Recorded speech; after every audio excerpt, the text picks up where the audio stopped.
안녕하세요. 저는 50대 남자입니다. 사람이 살면서 겪을 수 있는 가장 큰 슬픔 중에 하나를 꼽으라면 그건 역시 부모님의 죽음이 아닐까 합니다. 이 사연을 듣는 분들 중에서도 공감하시는 분이 있으실 거고요. 저로 말하자면 죽음이 정확히 뭔지도 모를 5살 어린 나이에 양친을 한꺼번에 잃었습니다. 집에 불이 났었거든요. 소방대가 아니었다면 저도 부모님과 함께 화마에 휩싸였을 테고 그러면 이런 글을 쓸 일도 없었겠죠. 친척집을 전전하며 중학교까지는 어떻게 마쳤습니다만 끝내 고등학교는 못 갔습니다. 그래도 저를 가장 오랫동안 돌봐주신 게 아버지의 오촌쯤 되는 분이었는데 미국으로 이민을 갔거든요. 떠나시면서 제게 당분간 쓰라며 돈을 주셨는데 지금으로 치면 30만 원쯤 될까요? 잠은 길에서 자고 배고픈 건 참아가며 한 달을 버텼습니다. 그때부터 지금까지 안 해본 일이 없었습니다. 그러다가 28 무렵 택배 일을 시작한 게 지금까지 왔죠. 그래도 가장 행복했던 일이라면 물론 아내를 만난 겁니다. 제 아내는 택배 회사의 경리였습니다. 아내는 저를 위해 처음으로 울어준 사람입니다. 저는 부모님의 얼굴이라도 기억하지만 선희는 어렸을 때 보육원에 버려졌다고 했습니다. 저희는 서로에게 가족이 되어주기로 했죠. 2년 만에 아들이 태어났고 어떤 힘든 일도 아내와 아들 찬성이만 있으면 다 극복할 수 있을 것 같았죠. 그런데 눈에 넣어도 아프지 않을 제 아들은 4살 때 소아심장병 진단을 받았습니다. 가뜩이나 눈물이 많아 걱정인 제 아내는 그날부터 울지 않는 날이 없었습니다.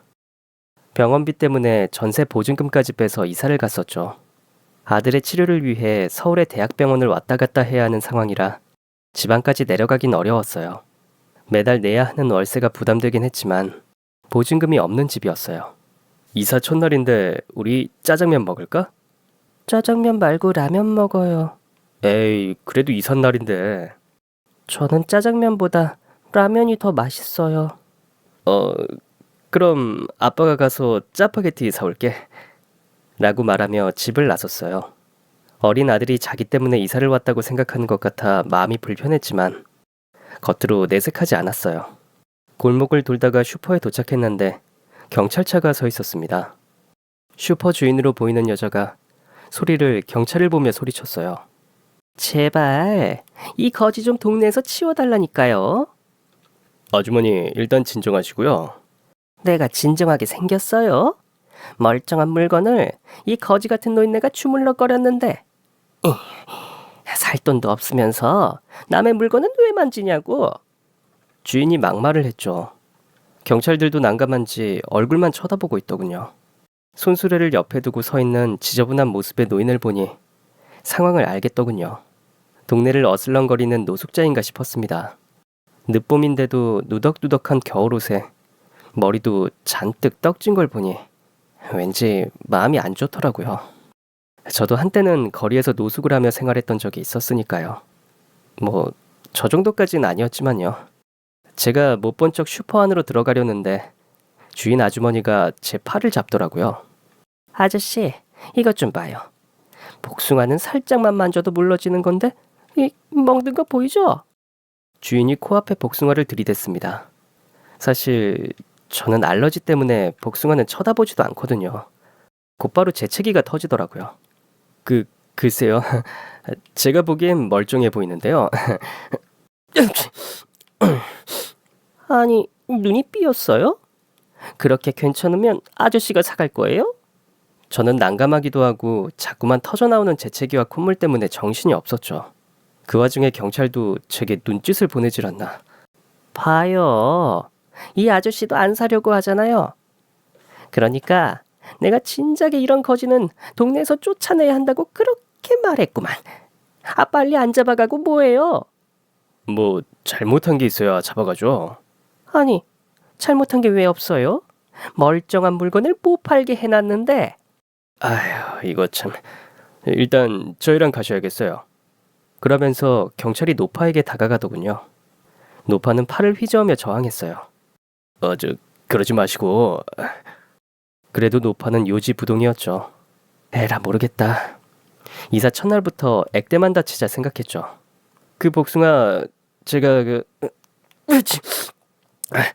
제가 살게요. 가장 반색한 건 경찰이었어요.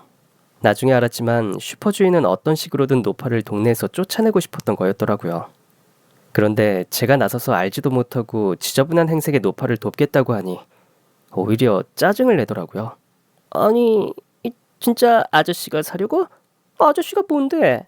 그냥 라면 사러 왔다가 복숭아가 맛있어 보여서요. 거지가 만진 거라고 싸게 팔겠지 생각 말아요. 제가 다 받을 거니까. 그렇게 라면 2봉지와 복숭아를 들고 슈퍼를 나왔죠. 방금 전까지 못 팔게 됐다며 뭐라 할 땐 얹주고 제 값을 다 받다니 억울한 기분이었죠. 노파가 저만 채 걸어가길래 얼른 뛰어가 복숭아를 내밀었죠. 아들은 복숭아 냄새만 맡아도 기관지가 부어오를 정도로 저보다 알러지가 심했거든요. 그러니 어차피 버릴 수도 없는 거 노파에게 줘야겠다 싶었던 거죠. 어차피 저는 먹지도 못해요. 가져가서 드세요. 저는 콧물을 훌쩍였어요. 노파는 대꾸 없이 손수레를 끌고 가더군요. 어쩔까 하다가 손수레에 복숭아를 싣고는 집 쪽으로 뛰어가며 말했어요. 괜찮으니까 가져가세요. 그게 노파와 첫 만남이었습니다. 일주일쯤 지났을까요? 밤늦은 시간 퇴근하는 길이었죠. 배가 너무 고파서 편의점에서 빵과 우유를 먹고 집에 들어가려고 했죠. 하루 종일 아들을 챙기느라 힘들었을 아내에게 그 늦은 시간에 밥을 차리게 하기가 미안했거든요. 편의점 앞에서 빵 포장을 뜯으려는데 슈퍼 앞에서 만났던 노파가 지나가는 게 보였습니다. 손수레에 가득 물건이 실려 있었는데 그건 옆구리가 터진 커다란 곰인형과 깨진 화분이었어요. 저런 걸 가져다가 어디에 쓰려는 거지? 생각하는데 노파가 갑자기 멈춰서더라고요. 뭘 하는 건가 가만히 보니 음식물 쓰레기통을 열고 그 안에 손을 넣는 겁니다. 설마 했는데 손이 입으로 향하는 걸 보고 저는 다른 생각을 떠올릴 겨를도 없이 노파에게 달려갔어요. 잠깐만요, 할머니. 저는 노파의 팔을 잡아당겼어요. 힘을 주고 버티는 노파 입에 묻은 찌꺼기를 소매로 닦아냈어요. 뭐 하시는 거예요? 아무리 배가 고프셔도 그렇지 저걸... 노파는 제 말을 들은 척도 하지 않고 다시 쓰레기통 쪽으로 향했어요. 저는 일단 제가 먹으려고 산 빵과 우유를 노파의 손에 꼭 쥐어주었습니다. 배고프면 이거 드세요. 노파가 손을 빼려고 하더군요. 저는 더 꽉 잡고 놓아주지 않았어요. 나중에 어떻든 지금은 이거 그냥 드세요. 저는 빵과 우유를 노파의 꼬질꼬질한 잠바 주머니 안에 집어넣었습니다. 그 와중에도 노파는 끙 하는 신음소리조차 내지 않더군요. 말을 못하시는 건가 싶더군요. 저는 노파와 눈을 맞추고 손으로 빵 먹는 신용을 했죠. 그게 통했던 건지 노파는 그대로 골목 안으로 걸어갔어요. 다음 날 아내에게 노파와 있었던 일을 이야기해줬죠. 나도 본 적 있어요. 당신도? 어디서? 찬성이랑 동네 구경이나 할 겸 같이 나갔다가요. 여름인데 덥겠다라고 찬성이가 그러더라고요. 겨울옷이 가장 먼저 눈에 들어왔던 모양이에요. 저도 신경이 쓰긴 마찬가지였죠. 제 형편이 좀 나았다면 노파를 도와줄 수도 있었을 텐데 생각했죠. 하긴 형편이 괜찮았으면 여기까지 이사를 왔겠나 싶기도 했고요. 지금은 우리 걱정만 하자고. 아 참, 오늘 찬성이 정기검진 날이지? 그렇긴 한데 병원비라면 걱정하지 말고 찬성이 상태가 이대로만 계속돼도 좋겠는데 심장이식을 받을 때까지만 찬성이가 버텨주길 바라면서 저는 일단 출근을 했습니다. 그날 저녁 검사 때문에 하루 종일 지쳤을 아들을 생각하며 일찍 퇴근했어요. 잠들기 전 아들에게 약을 챙겨주던 때였죠. 아빠, 저 때문에 많이 힘드시죠? 어? 그게 무슨 소리야? 알아요. 저 때문에 아빠가 매일 늦게까지 일하시는 거. 이사도 저 때문에 온 거잖아요. 에이, 그런 거 아니야. 세상에는 우리보다 불쌍한 사람도 많겠죠? 많지. 그리고 아빠는 우리가 불쌍하다고 생각하지 않는데 저는 최대한 밝게 아들의 말에 대답했습니다. 아들이 입을 삐죽거리더군요. 녀석이 할 말이 있을 때마다 하는 버릇이었습니다. 오늘 병원 다녀오는 길에 우리보다 훨씬 불쌍해 보이는 할머니를 봤는데 쓰레기통을 뒤지고 있었어요. 엄마는 어떤 아줌마랑 얘기하는 중이어서 못 봤는데 저는 봤어요. 아빠도 그 할머니 본 적 있어요? 그렇긴 한데 다른 어른들도 그걸 봤는데 가만히 있었어요. 왜 그런 거예요? 그건 할머니가 남의 도움 받는 걸 별로 안 좋아하는 걸 수도 있고 일단 해줄 말이 그것밖에 안 떠오르더라고요. 그럼 아빠도 안 도와줄 거냐고 아들이 물었어요. 그러더니 그럼 제가 도와주면 안 돼요? 라더군요. 한편으론 아들처럼 저도 노파를 돕고 싶었고요. 동네에선 노파를 두고 정신이 이상하고 더러운 노인이라고 손가락질했지만요. 다른 사람도 아니고 우리 아들 본부인데 아빠가 당연히 따라야지. 아들의 얼굴이 순식간에 환해지더군요. 그날 저녁 없는 재료로 반찬 몇 가지와 단무지만 넣은 김밥을 들고 집을 나섰어요. 동네 사정을 훤히 안다는 슈퍼 주인에게 찾아가 노파가 지내는 곳을 물었죠. 그러자 곧바로 인상부터 쓰더군요. 아들 손에 들린 반찬통을 보더니 누가 누구 걱정을 하는 건지 모르겠네? 라며 핀잔을 주더군요. 제가 바카스를 한 박스 사며 사정하자 마지못해 집을 가르쳐줬어요. 그 근처까지 가면 딱 봐도 이 집이구나 싶을 거니까 나한테 더 묻지 마요. 그게 무슨 말인지 슈퍼 주인이 가르쳐준 길을 따라가면 갈수록 알겠더군요. 담장 밖까지 온갖 쓰레기가 산처럼 쌓여있는 집, 온갖 지린내와 썩은 내가 진동하는 집, 말 그대로 쓰레기집이었어요. 그 안에 눈에 익은 수레가 보였습니다. 안에 계세요? 일단 아들과 아내를 밖에 세워두고 저만 들어갔어요. 악취에 저도 모르게 숨을 삼켰죠. 할머니가 녹슨 쇠막대를 들고 뛰어나오셨어요. 저예요. 기억하시죠? 저를 알아보시긴 한 것 같았지만 여전히 경계하시는 것 같았죠. 제가 밖에 서 있는 아내와 손자를 가리켰어요. 아내랑 아들이요. 아들이 할머니께 뭘 드리고 싶다고 해서 같이 왔어요. 그 말을 듣고 아들이 마당 안으로 들어왔어요. 저는 아들을 붙잡고 싶었지만 아들이 괜찮다며 노파에게 가까이 다가서더군요. 노파가 오히려 주춤하며 뒤로 물러섰어요. 안녕하세요, 할머니. 제 이름은 오찬성이에요. 이거 할머니 드리려고 가져왔어요. 엄마랑 아빠랑 다 같이 만든 거예요. 플라스틱 통을 보더니 할머니가 손을 휘휘 저었어요. 저는 아들의 입과 코를 슬쩍 가려주었습니다. 그러자 아들이 제 손을 치우더군요. 괜찮아요. 병원 냄새보다 훨씬 나아요. 그 말에 노파가 아들의 얼굴을 빤히 쳐다보더군요. 그 모습을 보던 아내가 찬성이의 머리를 쓰다듬으며 말했어요. 워낙 눈물이 많은 사람인지라 찬성이 때문인지 노파의 집을 보고 충격을 받은 건지 벌써 눈물을 글썽이더군요. 워낙 어릴 때부터 병원에 다녀서 이런 소리를 하나 봐요. 이거 없는 재료지만 좀 만들어 왔어요. 다음에 또 가져다 드릴 테니까 상하기 전에 아끼지 말고 드세요. 찬성이가 반찬통을 내밀었습니다. 의외로 순순히 받으시더군요. 찬성이가 웃으며 다음에 또 오겠다고 말하자 처음으로 할머니가 반응을 보이셨죠. 고개를 끄덕이셨는데 얼핏 고맙네라고 말씀하신 것 같기도 했어요.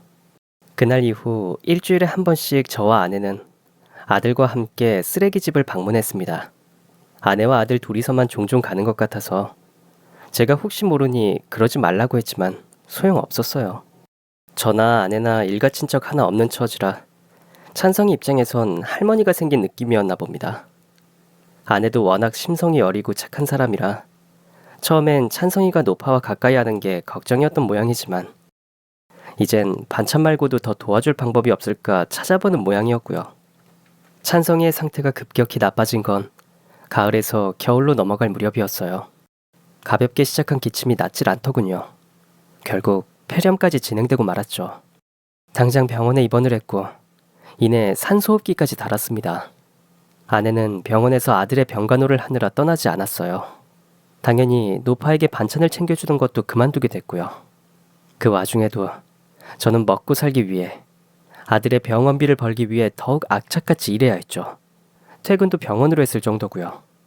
노파에 대해선 떠오르지도 않을 만큼 아내나 저나 머릿속에 오로지 찬성이 생각뿐이었습니다. 입원한 지 보름이나 됐는데 찬성이 상태는 나날이 나빠져만 갔어요. 언제쯤 이식을 받을 수 있냐고 물었지만 의사도 모른다더군요. 일단 심장 보조 장치라도 이식하고 계속 기다리는 수밖에 없습니다. 그럼 당장 수술부터 시켜주세요. 그런데 지금 상태로는 그것도 무리예요. 우선 병원에 입원해서 체력부터 회복해야 해요. 그러려면 안정적인 치료가 필요합니다. 그런데 원무과 직원이 찾아와 그러더군요. 찬성이가 보름 동안 치료받은 병원비부터 내지 않으면 어떤 수술도 해줄 수가 없다고요. 그 전에도 병원비를 밀린 적이 있어서 어쩔 수가 없다면서요. 그건 어떻게든 마련해보겠다고 했지만 심장 수술을 받을 때까지 들어갈 입원비와 수술비를 듣고 저는 절망했어요. 수천만 원이 넘는 데다 아들의 상태에 따라서 더 많은 비용이 들 수도 있다고 하더군요. 아내에게 해줄 수 있는 말은 괜찮을 거라고 기다려보자는 말뿐이었어요. 그날만큼 술을 많이 마신 날도 없었던 것 같네요. 잘 마시지도 못하는 소주에 취해 제가 왜 쓰레기집 노파에게 찾아간 건지 저도 잘 모르겠습니다. 저는 쓰레기집 마당에 뻗어버렸습니다. 노파가 위에서 가만히 제 얼굴을 내려다보더군요. 그렇게 보니 노파의 얼굴이 똑똑히 보이더군요. 맨날 떡진 머리에 반쯤 얼굴을 가리고 있어서 몰랐는데 씻지 않아 생긴 뗏물인 줄 알았는데 그게 다 주름이더군요. 제 아들 찬성이랑 아내가 안 와서 그동안 안 궁금하셨어요? 죽었나 살았나 안 궁금하셨냐고요. 제가 왜 노파에게 성질을 부린 건지 모르겠어요. 생각해보면 전 살면서 남한테 한 번도 싫은 소리를 안 한 것 같더군요. 남들에게 항상 굽신대거나 허리를 숙이며 살았죠. 어릴 땐 친척들한테 그랬고 커서는 한 푼이라도 더 벌어보겠다고 그랬고요. 찬성이가 아픈 다음부터는 돈을 꾸러다니느라 그랬네요. 전 늘 남들한테 당하기만 하고 손가락질 받고 굽신거리기만 하고 살았거든요. 남들한테 피해주면서 산 적도 없고요. 근데 왜 늘 불행한 걸까요? 저만 불행하면 다행인데 왜 제 아들까지 그래야 할까요? 저도 돈이 많으면 우리 찬성이 아픈데도 고쳐주고 미국 유학도 보내주고 사고 싶다는 거 다 사줄 텐데. 살면서 누구한테 제 속마음을 털어놓은 적이 없었는데 제가 어떤 이야기를 해도 노파가 어디 가서 말할 일이 없다고 생각하니 편하더군요. 한참 떠들고 나니 내가 지금 이럴 때가 아닌데 싶었어요. 무슨 짓을 해서든 돈을 구해야 한다고 생각하며 일어나는데 할머니가 제 팔을 잡더군요.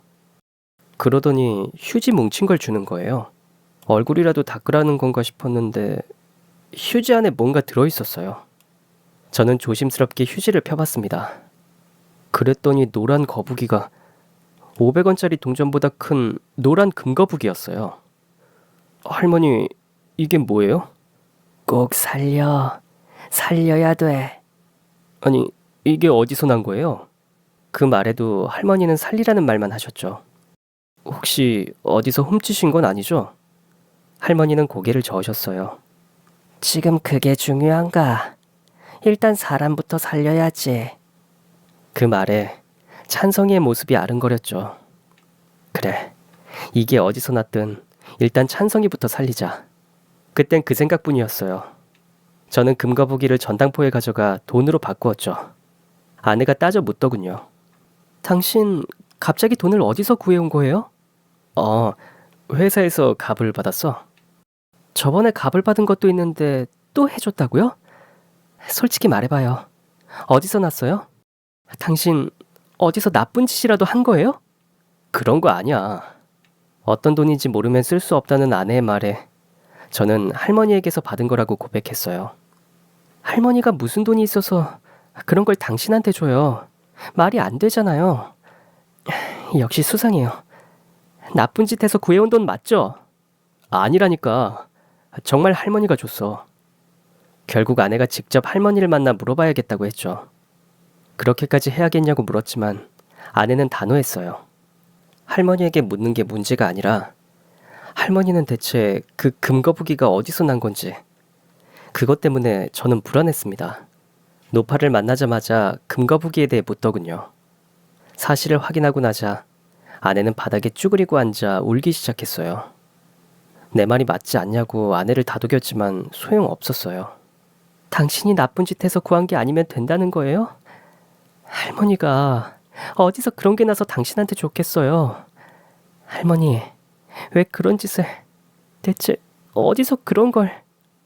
우리 손자 주려고 내가 꽁꽁 숨겨뒀던 걸세. 노파가 말했죠. 가족이 있으셨던 거예요? 그랬지. 아들, 며느리, 손자까지. 그래서 찬성이 보면 항상 내 손자가 생각났어. 그래서 기사 양반이 애 병원비 때문에 힘들어하길래 쓰라고 내가 줬어. 그렇다고 그 귀한 걸, 할머니 손자 걸 찬성이를 위해서. 자, 이제 좀 기분이 나아졌어? 아내가 눈물을 닦더니 할머니의 손을 잡고 연신 고맙다고 인사를 했습니다. 할머니가 괜찮다고 말해도 아내는 어떻게든 할머니에게 은혜를 갚고 싶어 했어요. 그러더니 할머니의 시커먼 손을 덥석 잡고는 동네로 향하더군요. 식사 대접을 하고 싶다면서요. 집으로 초대하고 싶지만 지금 아무것도 없어서요. 하지만 저희는 어떤 식당에도 들어가지 못했어요. 저와 아내까진 괜찮았는데 노파를 본 주인들이 문을 걸어 잠그다시피 하며 내쫓더군요. 아내와 제가 사정을 하고 부탁을 해도 소용없었어요. 몇 번씩 문장 박대를 당하고 결국 편의점에서 컵라면과 도시락 따위를 사서 놀이터에 앉아 먹었습니다. 편의점 김밥 하나를 우물우물 씹던 아내가 엉엉 소리내어 울기 시작했어요. 고아라고 어릴 때부터 늘 무시당했어요. 제가 있던 보육원 원장은 그렇게 좋은 사람이 아니었거든요. 그래서 일부러 어린애들을 시켜서 식당이나 가게를 돌아다니게 했어요. 최대한 불쌍해 보이라고. 그래야 돈이든 먹을 거든 얻을 수 있다고. 갑자기 그때 생각이 나서 냄새 난다고 들어오지 말라고 쫓겨나던 게 생각나서. 뭐 먹으면서 울면 체해. 이것 좀 마시게. 아내는 할머니가 건넨 사이다를 조금 마시고 또 울더군요. 할머니는 아내의 등을 토닥이며 실컷 울라고 했어요. 실컷 울어야 마음이 풀린다고. 울어도 된다고 말이에요. 앞으로도 애 병원비가 꽤 들 텐데 어떻게 할 생각인가 그래. 아내와 저는 아무 대답도 하지 않았어요. 그래도 어떻게든 이식 수술을 받을 수 있을 때까지 버텨보겠다는 아내의 말에 할머니가 고개를 끄덕였어요. 그러구먼. 그럼 찬성이는 당분간 못 보겠구먼. 네, 할머니. 식사 챙기는 것도 앞으론. 괜찮아. 그건 이제 필요 없다네. 그럼 마지막으로 내가 부탁이 있는데 말일세. 네, 말씀만 하세요.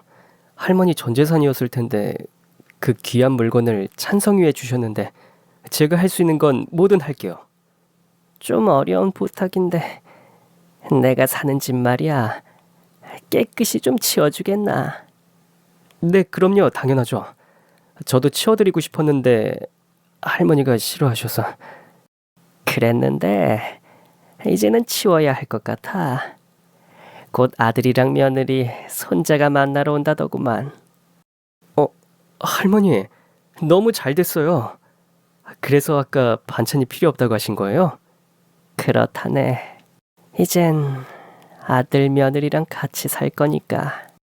근데 그럼 손자분 주시려고 했던 걸 저희가 써서 어떡해요? 괜찮아. 우리 손자도 찬성이 치료비로 쓴 걸 알면 오히려 기뻐할 거야. 다음 날 마을 사람들의 조롱에도 불구하고 아내와 저는 계속 쓰레기를 치웠습니다. 끝이 안 보인다는 말이 무슨 뜻인지 알겠다 싶을 정도로 할머니의 집에서는 끊임없이 쓰레기가 쏟아져 나왔어요. 마스크를 2겹, 3겹씩 썼지만 지린내와 썩은 내가 진동을 했습니다. 처음엔 쓰레기를 집 밖으로 일단 빼놓았지만 지나가면서 항의하는 사람들 때문에 그때 대형 쓰레기 봉투에 꾹꾹 눌러 담아 치워야 했어요. 5만 원에 빌린 옹달차에 실어서 말입니다. 12시간이면 되지 않을까 했는데 오전 6시부터 시작한 청소는 한밤중까지 계속됐어요. 저와 아내가 분주히 움직이는 동안 할머니는 마당에 주저앉아 집 밖으로 나가는 쓰레기를 멍하니 바라보고 있었죠. 제 눈에는 모두 쓰레기장으로 가야 할 물건들로만 보였는데 할머니 눈에는 그렇지 않았던 걸까요? 쓰레기를 어느 정도 치우고 나서야 집이 엄청 넓다는 사실을 깨달았어요. 관리만 잘했다면 마당도 있고 방도 널찍해서 살기 나쁘지 않겠다는 생각도 들었죠. 곰팡이로 얼룩진 벽지는 새로 하고 썩은 나무 문틀 같은 건 손을 좀 봐야겠지만요. 다른 곳은 다 치웠고 이제 할머니 방만 치우면 돼요. 할머니는 저를 물끄러미 바라보시다가 고개를 끄덕이셨습니다. 아내가 편의점에 가서 라면과 우유, 할머니가 좋아하는 보름달빵을 사왔어요. 저희는 밤 12시에 사이좋게 야식을 나눠 먹었습니다. 할머니 보세요. 쓰레기만 꺼내고 대충 정리만 했는데도 집이 훨씬 보기 좋아졌죠? 그렇구만. 아내가 할머니의 손을 꼭 잡았습니다. 할머니가 아내의 손등을 쓰다듬었습니다. 젊은 사람이 손이 왜 이렇게 거칠어? 손만 보면 50이 훨씬 넘은 줄 알겠어. 어릴 때부터 고생을 너무 많이 해서 그렇다는 걸 왜 모르겠어요. 저는 잠시 먼 하늘을 바라보았습니다. 달이 참 밝더군요. 그래서 눈이 얼마나 시리던지. 저는 애써 감정을 추스렀어요. 쓰레기로 가득한 할머니의 방 앞에서 마스크를 다시 고쳤었습니다. 할머니도 일어나 일을 거두시더군요. 아내가 둘이서 할 수 있다고 한사코 쉬시라고 했는데도 말이에요. 쓰레기를 어느 정도 치우고 나니 종이 상자 하나가 보이더군요. 흔히 입지 않는 옷이나 물건을 따로 보관할 때 쓰는 그런 종이 박스 말입니다.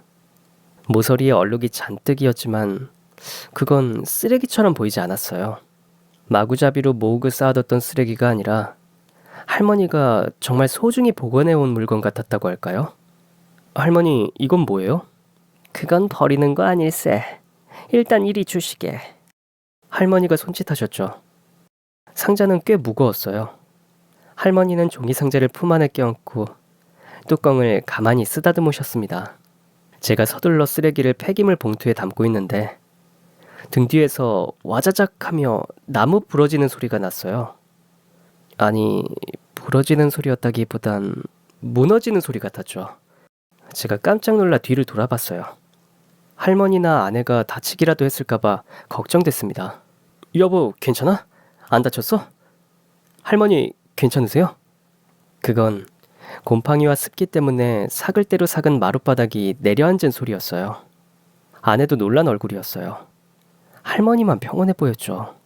너무 놀라서 얼빠진 사람처럼 보일 정도로 말이에요. 다치진 않았는데... 아내가 말끝을 흐렸어요. 저는 쪼그리고 앉아 마룻바닥 안을 살폈어요. 아휴, 이 쓰레기를 며칠만 늦게 치웠어도 큰일 날 뻔했네. 안 다쳤다니 다행히... 이게 뭐지? 부러진 마룻바닥 조각을 하나씩 치우고 나자 안에 신문지가 보이더군요. 그 신문지를 걷어내자마자 저는 뒤로 자빠질 만큼 놀랄 수밖에 없었어요. 신문지 아래 있는 건 다름 아닌 금. 그냥 금도 아니고 금괴였어요. 신문지를 모두 풀고 세어보니 금괴만 30개였죠. 세상에... 할머니, 이게 다 뭐예요? 설마 진짜는 아니죠? 진짜도 아닌 걸 왜 거기다 놔뒀겠나? 그럼 이게 다 진짜 금이라고요? 다하면 이게 얼마... 이런 귀한 게 왜 여기 있는 거예요? 이게 어떻게 된 일인지 말씀 좀 해보세요. 눈앞에 있는 게 금이라니 사실 실감나지 않았어요. 그때 할머니께서 아까 그 종이 상자의 뚜껑을 여시더군요. 그러고는 황금 보자기에 쌓인 물건을 꺼내셨어요. 아니나 다를까 금 거북이 2마리가 들어있었죠. 저에게 주신 것보다 큰 거였어요. 이건 아들, 작은 건 며느리, 그리고 기사 양반한테 준 건 내 손자였지. 거북이가 무병장수를 의미한다는 말 들어봤지? 이건 내가 애들이 건강하길 바라면서 사놓은 거야. 그렇군요. 아드님은 좋으시겠어요. 할머니가 이렇게 생각해 주시니까요. 자식이란 게 그런 거지. 내 모든 걸 다 퍼줘도 아깝지 않은 존재. 그렇지? 그럼요. 아내가 울먹거리더군요. 다 퍼줘도 아깝지 않은 우리 찬성이에게 저희는 늘 모자란 부모였죠. 무슨 눈물이 그렇게 많은지. 내가 늘 기사 양반이랑 새댁 보면 우리 아들이랑 며느리 생각이 난다네.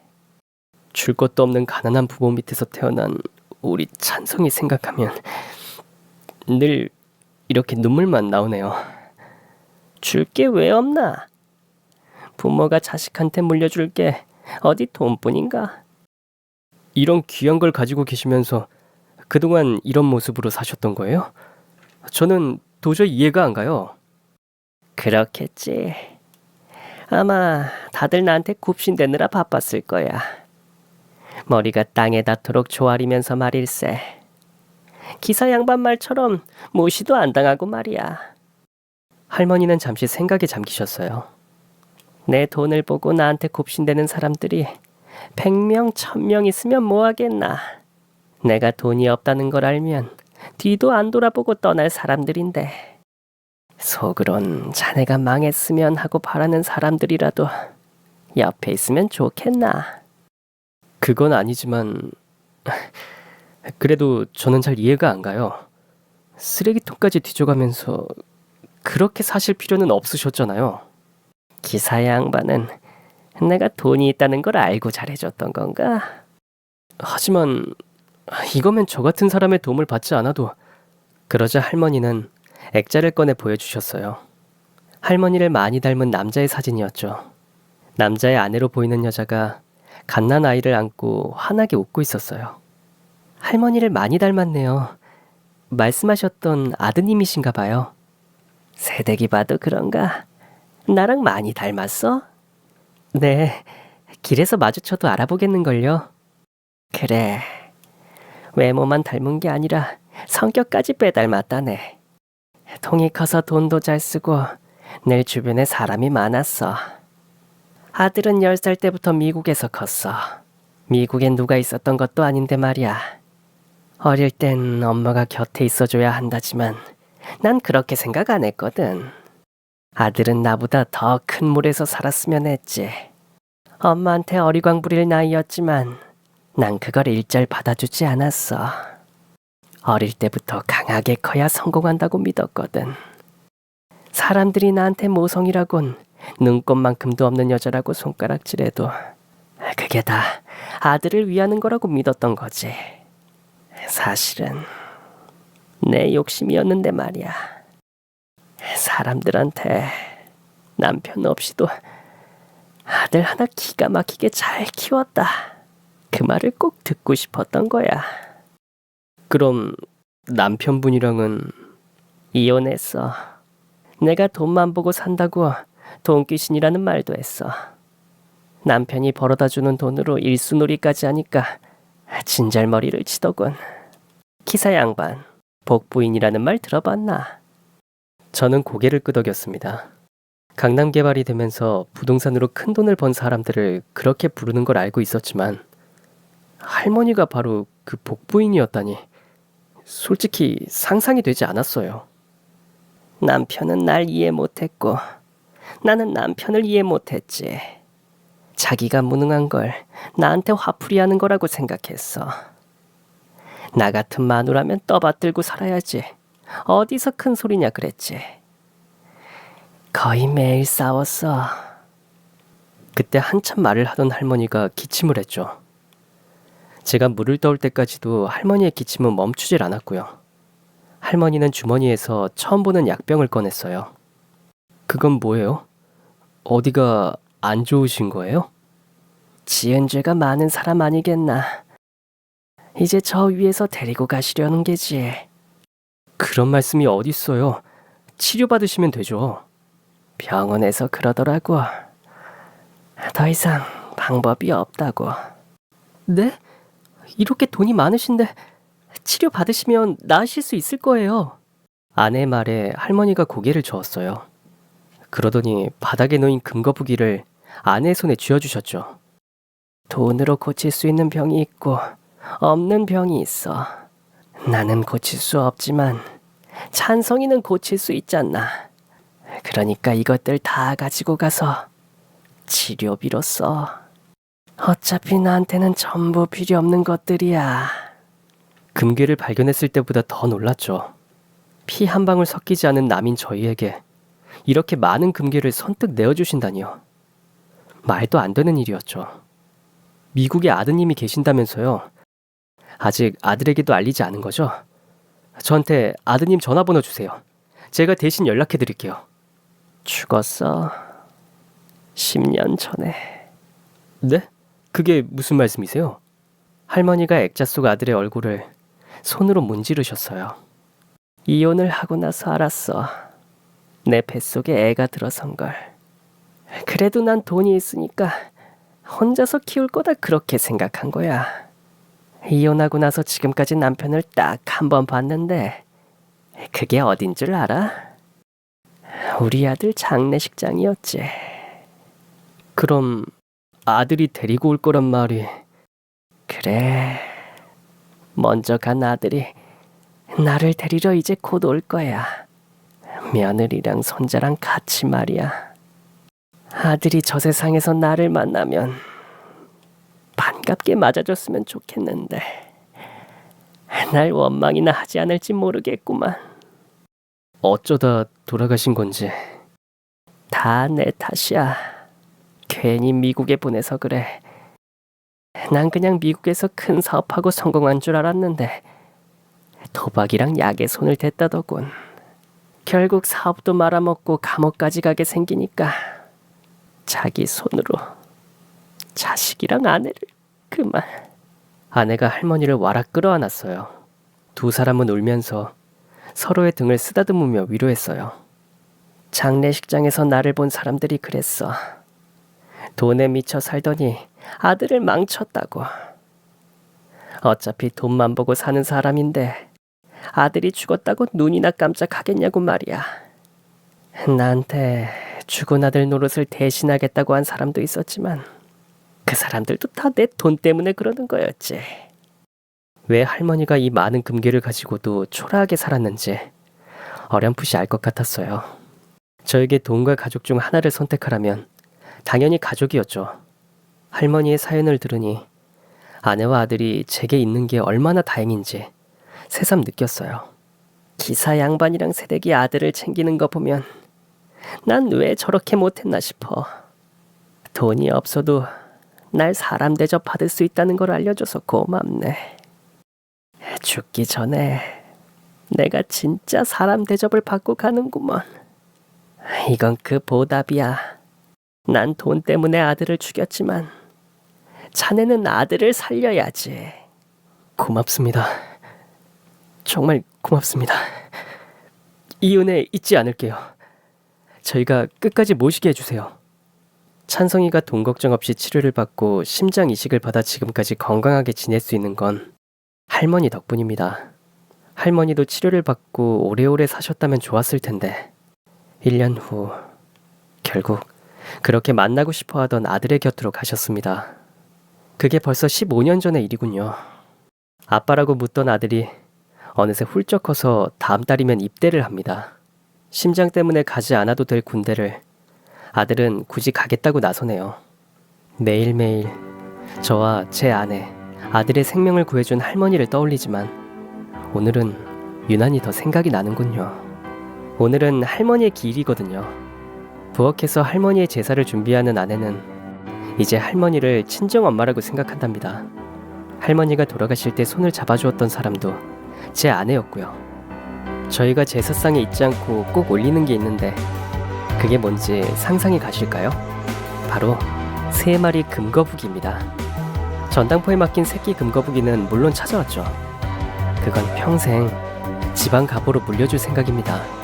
3마리의 금거북이는 억만금을 줘도 팔 수 없는 할머니의 사랑이 담겨 있으니까요.